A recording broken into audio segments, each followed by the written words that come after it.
Well, joining us on Talking Point tonight is Ayaz Memon, senior sports journalist from Mumbai, and also Rahul Narvekar, legal cell from the legal cell of the Shiv Sena. Mr. Narvekar, first to you, sir.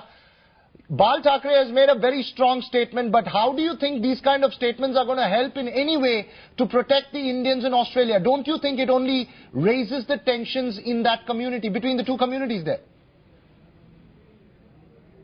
First and foremost, I would like to make one thing very clear. Any comment or opinion given by Honorable Balasaheb Thackeray is final for us, and the question of commenting on any statement made by him does not arise. There is no such precedent in our party, and therefore it is not appropriate, and I will not comment on any statement made by Balasaheb Thackeray. However, if your question is in the academic sense of knowing as to why cricket should not be interfered with, it's very simple. National interest comes first, security of our citizens comes first. And if this is a way of lodging our protest and making the Australians think about this issue, then may it be so. We will do whatever is required for the security of our countrymen, for the pride of our country. Sorry to interrupt, but the Indian government is already doing this job. It's already being taken at the level of diplomacy. Our foreign ministers have already spoken. How can a cricket team not coming to India stop those attacks in Australia? Unfortunately, the government doesn't seem to be doing enough, or probably nothing. This has been going on for over a year now. Despite that, there have been repeated attacks on Indian students, and if the government was serious about this issue, they would have taken up stern steps about this issue quite some time back and not left it for us to step in and take corrective measures. Right, Ayaz, let me just get you in at this point of time. Do you think that for the Shiv Sena, cricket and cricketers have become a soft target today? No, I think they're trying to regain a lot of lost ground because, you know, what happened with Sachin Tendulkar, the controversy when, you know, they questioned his being a Marathi Manus and whatever else. I think the Shiv Sena is a little off tangent here. Nobody condones what's happening to Indians in Australia. But, you know, I think that to blow it up to an extent where you say that no Australian can play in India, I think is really stretching it too far, and not many people will buy into that. In fact, if any at all, I think that. Let me just put that point. Let me just put that point across to Rahul there. Rahul, are you not blaming an entire nation for the acts of a few individuals in Australia? Obviously, you have your grouses. There are people in Mumbai who you may not like, but why blame the entire nation for it? Is it not generalizing there? First and foremost, this is not about playing the blame game. We are only concerned about the security of our countrymen, of our citizens. If it is happening in a particular country, it is the responsible of that particular country to take corrective measures. If that country is not taking corrective measures, we have every right to protest and hold them responsible for the acts which are taking place in that particular country. And that's what we are doing. Having said that, your statement doesn't only reflect on the Australian players, it's also reflecting on the Indian players. You're calling their national pride into question by saying how can they play with Australian players?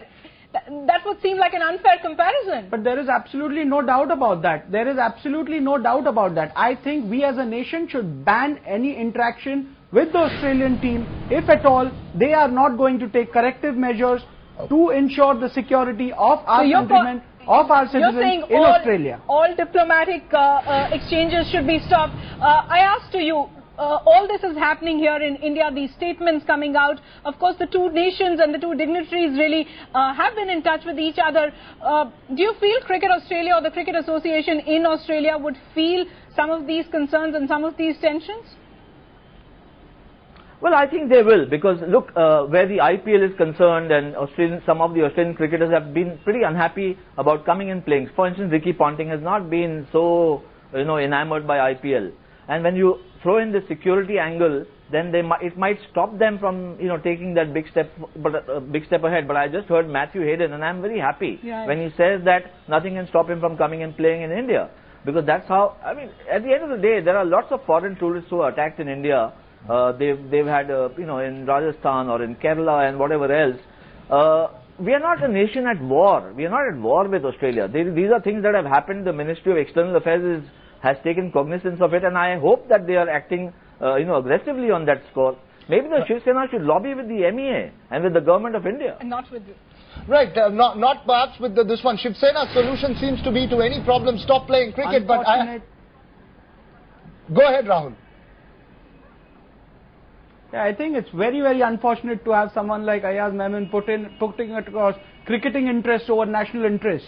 I think it's high time we also consider the security being a prime issue with regards to any citizen of this country. We are not and at that war should be with the paramount Australia. concern As I asked of that, we are not any at nation. war with Australia. It is unfortunate to see people having cricketing interests over national interest. As Ayaz said, we are not at war with Australia. This is a security concern, and no everyone's concerned about the Indians there.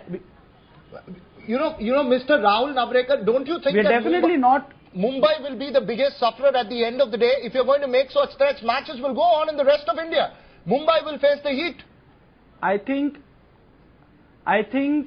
Mumbai and Maharashtra will pay the price if it comes to the security concern of its countrymen. I think there is no price great enough which will set aside the security concern or the life of a citizen of India. Ayaz, just to quickly wrap up this debate, at this point in time, the Australian players aren't saying anything. They are all well in position to come here to India. But 30 contracted players, if they don't really come to the Indian Premier League, what does that season look like? No, it looks bleak if they don't come, but I don't think that's likely to happen. Sure. Look, let's put it in perspective. The Shiv Sena has objected earlier to Pakistan coming and playing in Mumbai, and Pakistan didn't come and play in Mumbai. But tours with Pakistan and series with Pakistan did happen. Because I think at the end of the day, it's the government of India which decides. A party, a local party might take a decision, fine, and if you're not willing to play here, that's fine also. But it doesn't mean you cut off cricketing ties or any other ties, unless the danger is so grave. When the government of India decided not to have series with Pakistan, we didn't have. But I don't think that's really the issue with Australia. Right. Anyway, thanks very much, both of you gentlemen, for joining.